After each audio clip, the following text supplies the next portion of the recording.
Welcome to LiveDaf, your online Daf Yomi Shir. Shalom Aleichem and welcome back to today's Daf Yomi, Maseches Avodah Zarah, Daf Chafei. We begin right on top, Vayidam HaShemesh. So now this is a totally new topic. We move on to the story of Yeshua with the Givonim. And by the way, it comes in here because some of the Amoraim who formed part of yesterday's discussion regarding those miraculous, those cows who miraculously transported the Arain from the Plishtim. Some of those very names are involved in today's discussion as well, hence the connection. In any case, this involves the story of the Givonim. So these were actually locals, people from Eretz Canaan, who were meant to be wiped out by the Bnei Yisrael upon entering Eretz Canaan. So they were gripped by fear. They knew what was coming. So they played a game. In deceit, they approached Yeshua and Bnei Yisrael pretending to have arrived from a faraway land. They were wearing tattered clothing and moldy bread they were carrying. Look, we're here to make an alliance with you. And Klal Yisrael were duped, and they actually swore to them that they'll team up with them, join up with them. They made a pact, an alliance. And then their ruse was discovered. And there was nothing Bnei Yisrael can do at that time because they had already sworn in public. It was a shvur, you can't renege on it. So they couldn't do anything to them. Not only that, they had this alliance, this commitment to protect them. And in fact, when these individuals who were actually locals, they were from the town of Givoin, were then subsequently attacked by local kings for having, formed an alliance with Bnei Yisrael. So they came to attack them. Now Bnei Yisrael had to come and protect the Bnei Givoin, as per their agreement. They had to fend off the kings of Yerushalayim, Hebron, Yarmus, etc. So this miraculous phenomenon, coming up in a minute, occurred during that battle. So Bnei Yisrael came to their defense and were fending off the attackers. And it says in the pasuk that the sun suddenly stopped midday to lengthen the day, to give them more opportunity to battle the enemies and to be victorious. Vayidam HaShemesh v'yireach amad. So the sun stood still. Interestingly, Rashi says Vayidam on the second line. Rashi says Shasak Milim Ashira. He stopped singing to Hashem, which is an indication of fulfillment of his mission as he's connecting to his source, implementing Hashem's instructions, so to speak. Rashi says, "Shebachal eis lechta in shesek." While he's moving, while the sun is rotating, it doesn't. It's not silent. It sings to Hashem. Bamidas shesek. Only when it stops, that's when it. So it stood still, not only in terms of movement, but also in terms of shira. Interesting. Vayidam HaShemesh v'yireach amad. Likewise, the moon stood still. And as we're going to see in a minute, it happened twice during that very same day, during midday and also prior to sunset. Ad Yokum Goyoivav, until the nation conquered its enemies. Halay Yiksuva al Sefer HaYashar. This is old news. It's already been hinted back in Sefer HaYashar that this will happen. Now, what exactly is Sefer HaYashar? Where's that? My Sefer HaYashar. Amr B'chibar Amr B'Yechnan. It's referring to Sefer Bereshis, which describes the life and the events of our Avos, our great ancestors, Avram, Yitzchak, Yaakov, who are called Yesharim. Zeh Sefer Avram, Yitzchak, Yaakov, Shenikru Yesharim. Where do we find them called Yesharim? Balaam HaRasha called them Yesharim. Shenamar Tamus Nafshim Ois Yesharim. Bilam wished upon himself to die naturally, like the Avos, like the Tzaddikim. So where do we find a hint to this miraculous phenomenon in Sefer Bereshis? It's in Parshas Vayechi when Yaakov blessed them. He gave the brachas to the Shvatim, and the bracha to Ephraim was as follows. Vecha remizas, where is it hinted in Sefer Bereshis? V'zaroi, his descendants, one of which was Yeshua, came from Ephraim. Yimlei Hagayim. His notoriety will fill the world. All will be aware and gripped with fear and awe.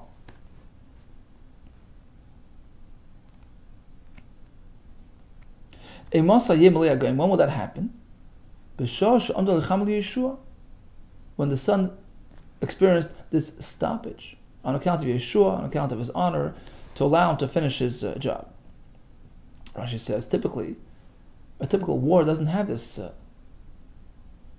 worldwide, international impact, right? A war over here doesn't affect the people down there, but here it was an international event, and everybody noticed. Oh, what's this sun stoppage about?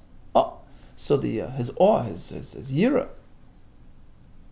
Everybody saw how great he was, and were gripped with fear and awe towards him. So what exactly happened? So while the sun was at mid-sky, meaning midday, it stood still. And then again, it wasn't hurrying, lavai to set, kiyam tamim, during sunset. So the extension or the stoppage is referred to as kiyam tamim. So how long was the stoppage for? How long was the day for? What was the grand total of that day? How many hours? V'kama. So we have several opinions. Amar B'Shimon Levi, Esrim V'Abba Shai. That day daylight lasted 24 hours. Ozal Shis, so the sun traveled for the first 6 hours, as usual. V'kam Shis, at midday it stopped for 6 hours. It stood still. Ozal Shis V'kam Shis, traveled another 6 hours, and right before sunset, there was another 6 hour stoppage. Kula Milsa. So the grand total of daylight for that day is Kiyam Tamim. Like a complete, full day-night cycle. That's why it's Yom Tamim, 24-hour cycle. So the daylight period of that day was equal to a full night-day unit, meaning 24 hours. The grand total of light during that day was 36 hours. Azal Shis. So one second. So according to Shimon Levi, he gets it from Kiyam Tamim. Yom Tamim means a full, complete night-day cycle, which is 24 hours. And according to him, it's referring to the amount of hours that they experienced daylight during that day. According to according to Rabbi Lezer, Shleishim V'Shis, he says it was even more. It was even more daylight. They experienced day for 36 hours straight. Ozal Shis V'Kam Teresa. The sun traveled for 6 hours, and then at midday there was a 12-hour stoppage. Ozal Shis V'Kam Teresa. Then it traveled another 6, and right before sunset, it stopped for another 12. Amidasa, he learns that the term Kiyam Tamim is referring to the stoppage aspect of that day. Amidasa Kiyam Tamim. Right? So it was a midday stoppage of 12 hours, a sunset 12-hour stoppage. So it's a 24-hour stoppage, Kiyam Tamim, in addition to the standard 12-hour daylight period. So it's a total of 36. Here comes yet a third opinion. Rabbi Shmuel, Bar Nachmani Amar, he says, Arba'in v'shmoina. The stoppage lasted for 48 hours. Sorry, the total hours of daylight was 48. So there's a grand total of 48. How is that? Ozal Shis V'Kam Teresa. It first traveled for 6, stopped for 12. Ozal Shis V'Kam Esrim Abba. Then it traveled for 6 and stopped for 24 hours, right before sunset. How do I know that the sunset stoppage was much longer than the previous midday stoppage? So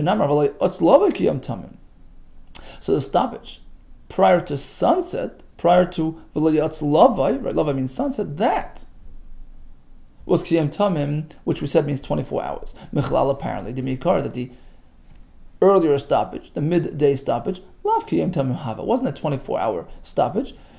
And Rashi says, we assume it's 12 hours because that's typically what happens every night, a 12-hour segment of darkness. So we assume that's the duration of the midday stoppage. So according to him, the grand total of the entire day was 48 hours. 6 plus 12 plus 6 plus 24. So we have three opinions in terms of the grand total amount of hours of daylight on that day. 24, 36, and 48.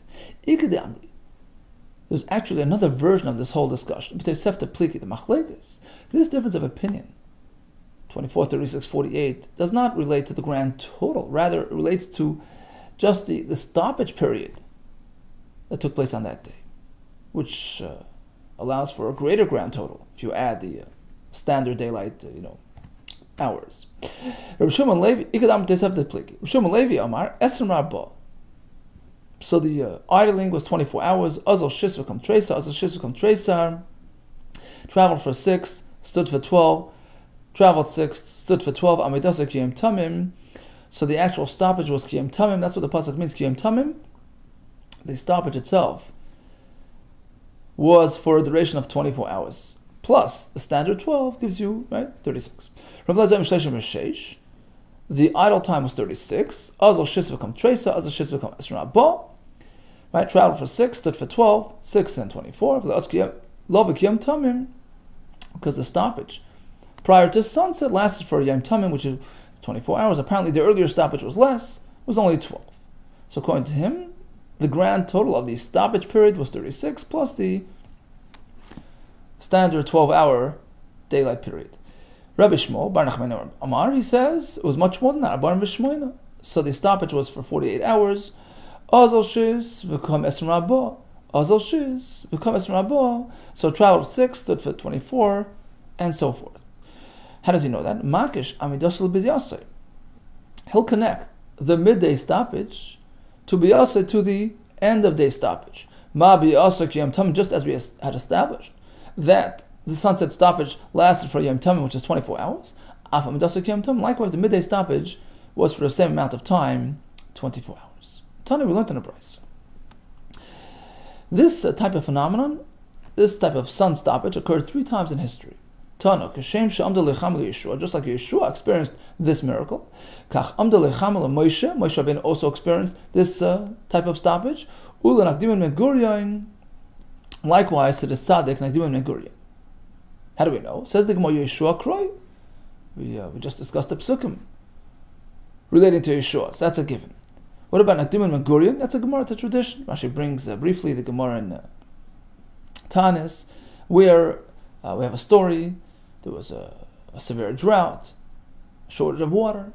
There was a Tyre Yid by the name of Nakdim and Megurian who was very concerned about supplying the Jews with water when they come to Aliyah Regel, to Yerushalayim. So he contracted with a wealthy guy to take his water supplies, take his reserve water, and he made a deal. Look, I'll return you, I'll give you back water, and if I don't, by a certain day, I'll pay you a huge fortune.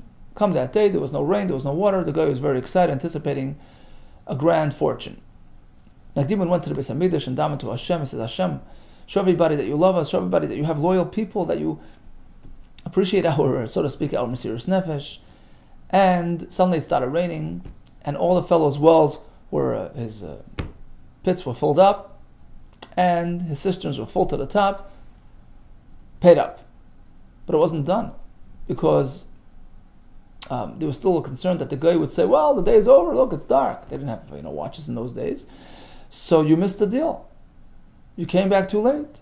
So Nakdiman went up to the Beis HaMikdash again. He says, Hashem, show everybody who you love, show everybody that you're connected to us, that you care for us, etc. And suddenly Hashem made a nace, and a wind came and blew away the clouds, and the sun was still shining, but he saw it was still daytime, in which case he had, in fact, paid back in the nick of time.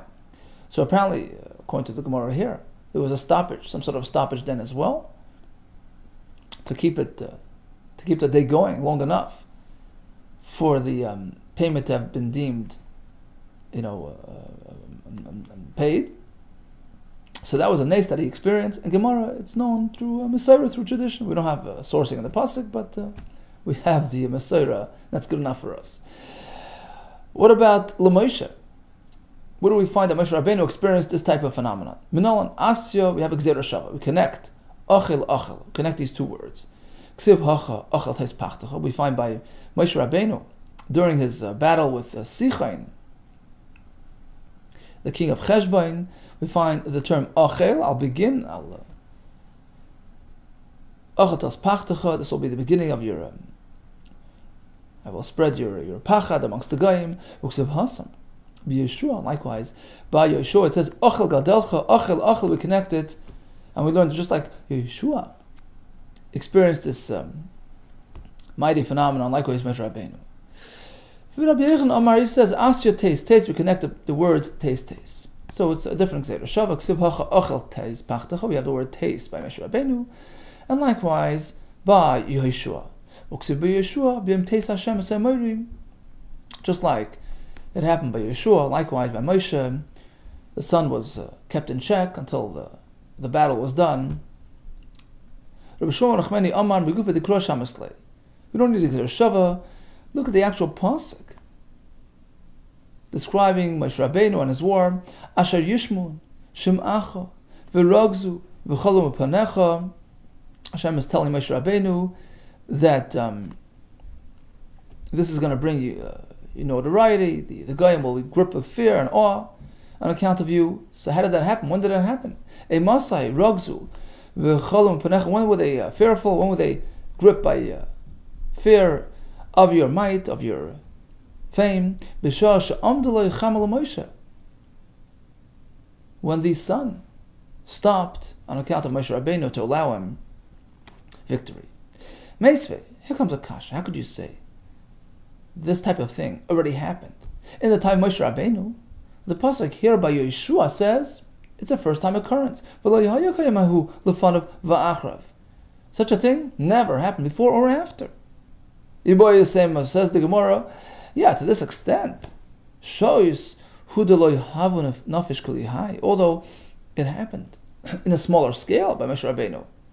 The pasuk just means to this great extent, such a substantial stoppage, 12 hours, 24 hours, 36, for that it was the first time.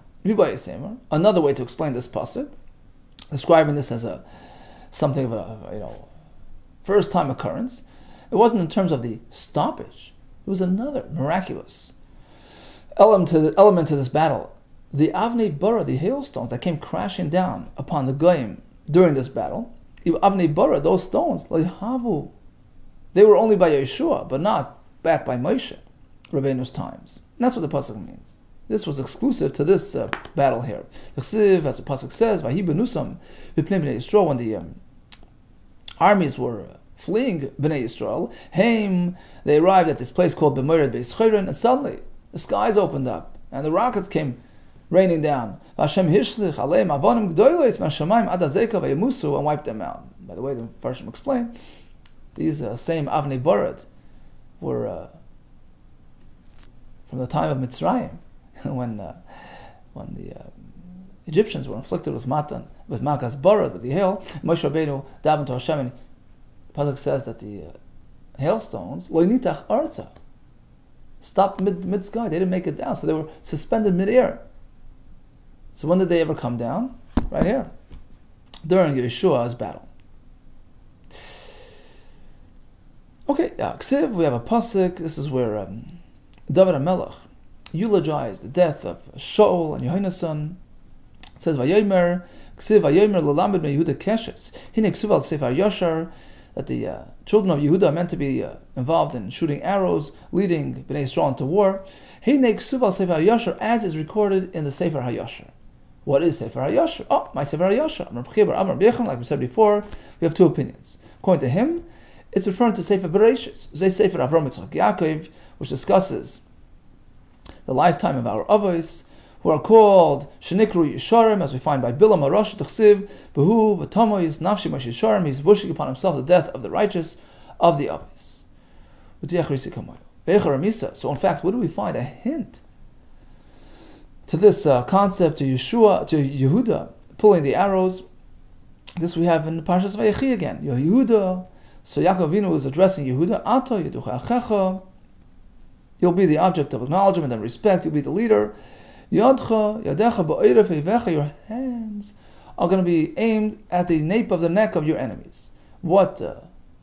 Holding which type of instrument? Which type of weapon? Bow and arrow, right? Which weapon requires this type of position? It's done with an arrow. Bow and arrow. Rabbi Lezer Omer is a Sefer Mishnah Torah.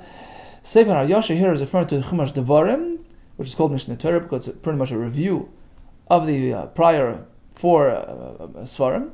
Why do we call Sefer Dvarim Sefer Hayasha D'chsiv?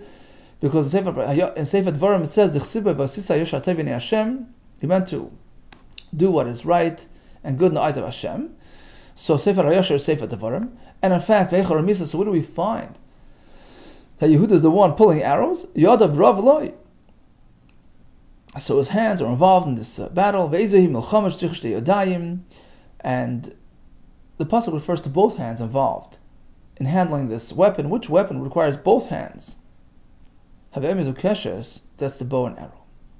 Rabbi Shmuel Nachmani Amar is Sefer Shoftim. The Sefer Hayasher is actually Sefer Shoftim. Why? Why is it called Sefer Hayasher? Because at the end of the Sefer it says, in those days, Ein Melech b'Yisrael. Ish Hayasher ben Avyasa, there was no king, there was no leader, everybody just followed his heart. So we find the Lashon Hayasher, and in fact, in Sefer Shoftim, and in fact, what do we find? A hint to Bnei Yehuda engaging in warfare with bows and arrows. So actually, the pasuk they were speaking about the unfortunate fact that they left over. Klal Yisrael did not banish all the goyim from Eretz Canaan. There were some remnants which would pose challenges in the future, because instead of them being banished miraculously by Bnei Yisrael, by the miracles that Bnei Yisrael experienced upon entering Eretz Yisrael, so had they have done it then, they would have had an easy job. But since for some reason it was delayed till much later, so then they had to really engage in more challenging warfare. Lamadas, Toras, Bnei Yisrael, Lamdim, to teach them Melchama. They had to study, they had to train in warfare. What type of Melchama requires training and practice? That's the handling of a bow and arrow.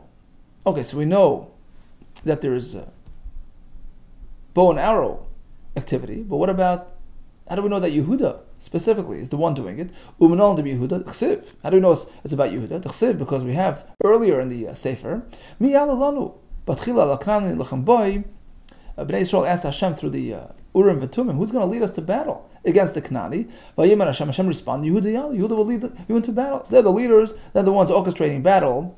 Likewise over here, a battle with a bow and arrow.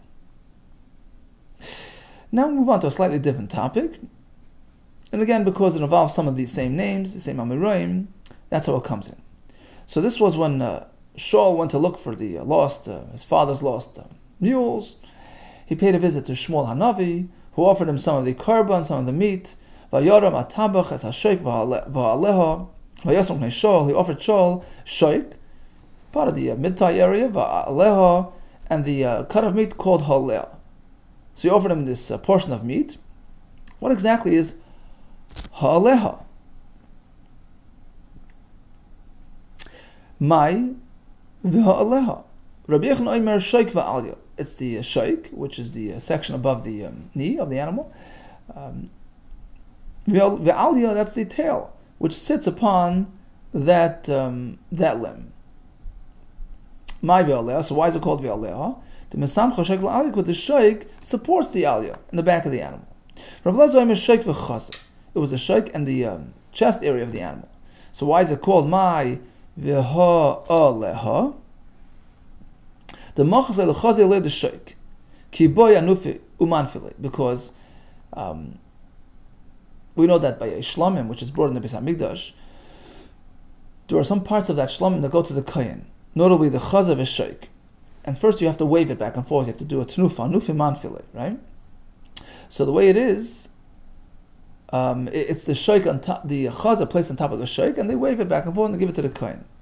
So that's why the chaza section of the animal got its title, the haleh, because typically it's placed on top of the shoik during the tnufa.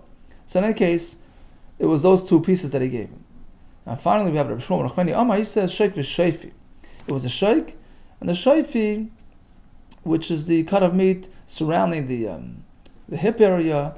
Mai v'ha'oleh. Why is it called aleh? Because it's sitting on top of the shoik. Shayfi aliyah the shaykoi. It's sitting over the shoik, above it, and that's how it got its name. Okay. Continues the Gemara. So the Mishnah says, look, don't trust a guy with an animal, and a Jewish woman should not trust herself with a guy. There's a concern of Gili Arayis.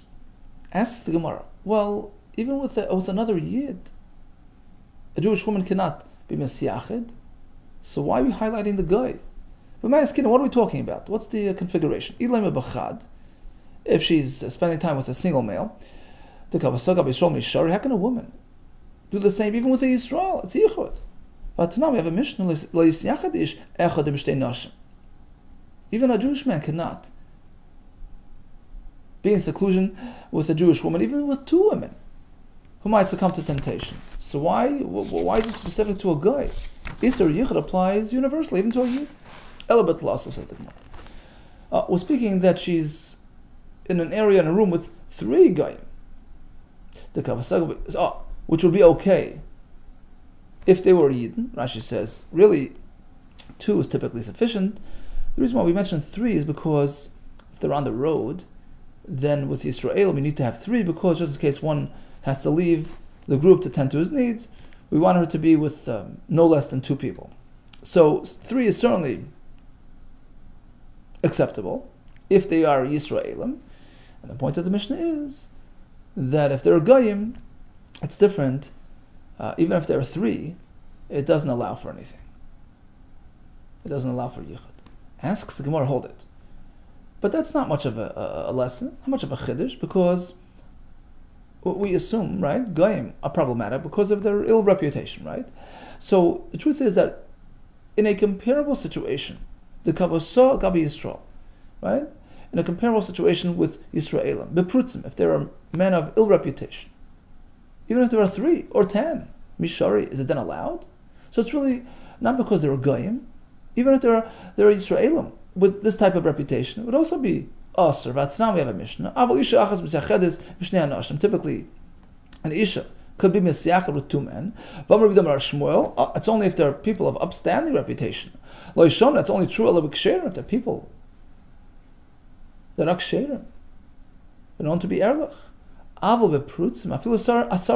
if they're people of questionable background, people of ill reputation, even if there are 10 people, she can't spend time with them.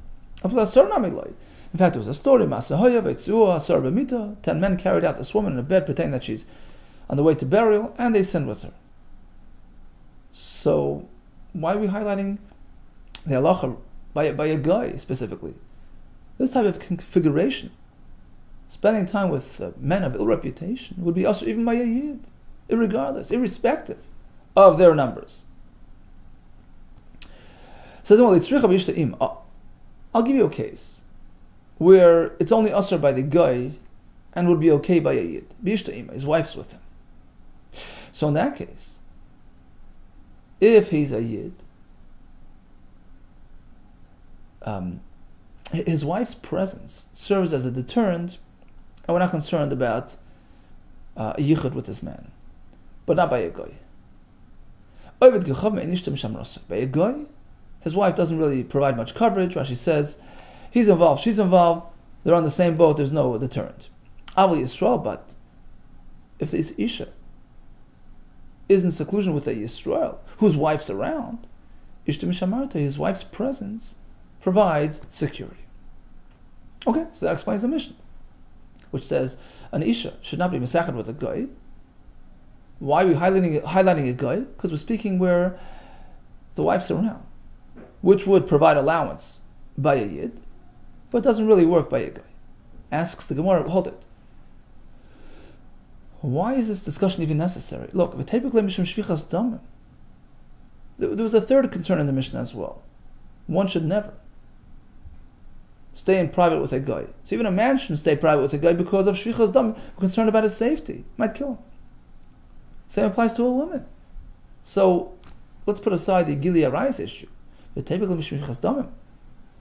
a concern of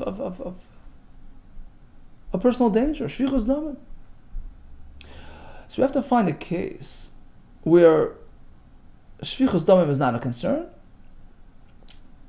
and the concern is strictly because of Gili Arayis. How's that? Amar Yirmiyah was speaking like this: This woman is a prominent woman. She's close to the authorities. She occupies a high position in government, whatever. And also, so she has prominence amongst the male population. They're fearful of meddling with her and harming her. And she's also a person held in high regard amongst the women due to her pleasant looks. So, in terms of Gili Arayis, there's a concern because she poses a temptation to the goyim. But the Mirsa Simina, in terms of bodily harm, they're not going to attempt that. They're not going to harm her because of her high position. That provides a deterrent. Oh, so Gili Arayis is a concern, and Shvichas Damim is not. Ravida says, I'll give you another pshat.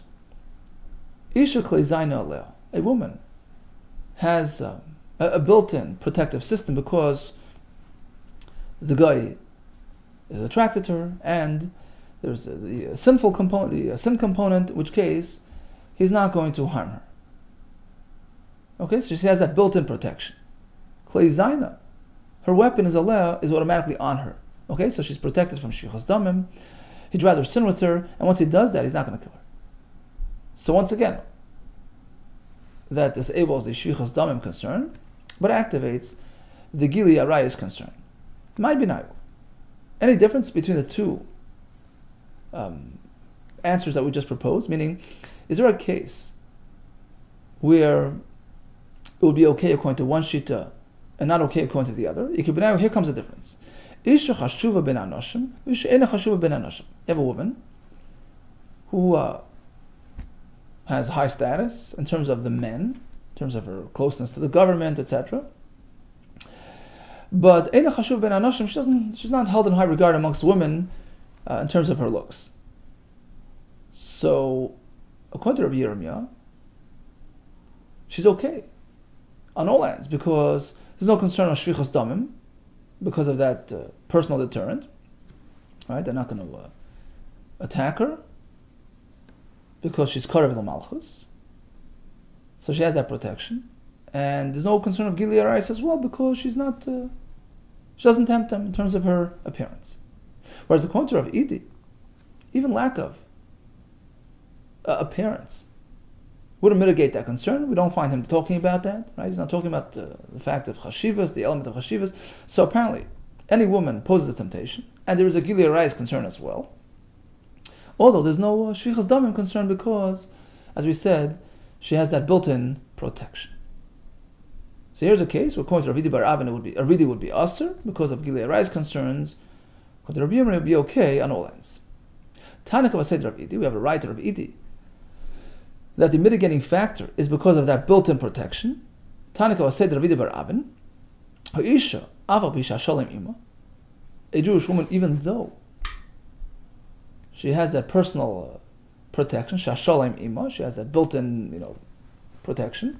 She should not go into yichud with the guy, although there's no shvichas damim concern, there's no concern of bodily harm, but there is a spiritual concern. Okay, so just to summarize this piece of Gemara, we don't trust to go with the animal, we don't trust to go with a Jewish woman. Now, the reason why we have to stress the halacha regarding a guy is because we're speaking about a case whereby a Yid would not pose a concern because his wife's around, which serves as a deterrent, as a security coverage, so to speak. By a guy, it's not very effective, and therefore there's a concern about Gili Arayis. And we're speaking whether even when there's no concern of Shvichas Damim, for instance, she's Karev L'Malchus, she occupies a high position in government, or as Ravidi says, there's that natural inborn protection. Nevertheless, the concern about Gili Arayis is still prevalent. Now we go to the third concern in the Mishnah. Even a man should not be misyachad, lo yisyachad imayim, yisyachad adam imayim, because they're chashud, suspected of shvichas dam. Torah Rabbanan. So we have a Yisrael traveling with a guy on the road. Yisrael shen is damaloi oivkicham b'derech. A Yid is traveling down the road and he bumps into a guy. Toifli liminai. Make sure that the guy is veered to his right. Keep the guy on your right, near your right hand. So if he's up to any no good, you're right there to defend yourself. Rabbi Shmuel Bnei Shabrechem Breika Omer, he says, depends what the guy is holding. B'sayif, if the guy is carrying a sword, which is strung up on the left side of the guy, right? So they would reach over to the left with their right hand, pull out the sword. So in this case, Teifle Limina, make sure the guy is walking to your right, so that your right hand is in close proximity to his sword, and you could stop him in time. But Makal, but he's holding some sort of stick in his right hand, Teifle Lismailoi, in this case, angle yourself to have the guy walk along the left. So this way, your left hand is right near that stick, and you could stop him in time. Suppose they're traveling, up a hill, or you're traveling down. Make sure that you always have the level advantage. You're in a position. You have that vantage point over the guy. Lo yehei Yisrael lemata, v'oived kechavan l'mala. Ensure that Yisrael is not below the guy in terms of level. El Yisrael lemala, v'oived kechavan l'mata. Rather, Yisrael should always be on a higher level than the guy. So he's to your right or to your left, as we explained. But even so, make sure that the levels work out. Va'al yeshoch lefanav, and never bend down in front of a guy. Shema yoretz es gulgaltai, for he might attack him and break his skull. Shalei leheichan hoylech. So the guy asks the Yid, where to? Where are you going today? Don't divulge your destination. Rather, yarchiv leis haderech. Pretend you're traveling further than you really are. So let's say you're traveling to the next town, which is a mile away. Make it like you're traveling 10 miles away. This way, if he's plotting anything against him, he might be taking his time, thinking he has all that time to prepare and to attack. By the time he's ready, he'll be off the road. Where do we find this? Everything is sourced in the Torah. As we find that Yaakov Avinu tricked Esav into thinking that there's still a long road ahead. Right? When they were traveling back, he says to Esav, look, I'm going to be catching up to you in Seir. I'm going to be traveling a long way with you. Right? Uksiv, what really happened? He got off the first exit. In fact, there was a story, Maaseh b'talmidei Rabbi Akiva. There were students of Rabbi Akiva who were traveling towards Eretz Yisrael. Shoyholchin l'Kiziv. They were traveling to the town of Kiziv, which was relatively close by. Pogu behen listim. So there were these robbers, and the Gemara later says they were Jewish robbers, violent people with weapons. Amrlan, Lanat and Hilchim. So they were traveling in Eretz Yisrael, and they said, where are you going? Amrlan, they said, La'akai. They tricked them, they fooled them, we're going only to Akai, 50 miles away. Sure enough, they got off the first exit. Kiva Shigil Ksiv, and they came to Ksiv, Pirshu. They went their separate way. Amrlan. So the robbers missed their chance, and they were very impressed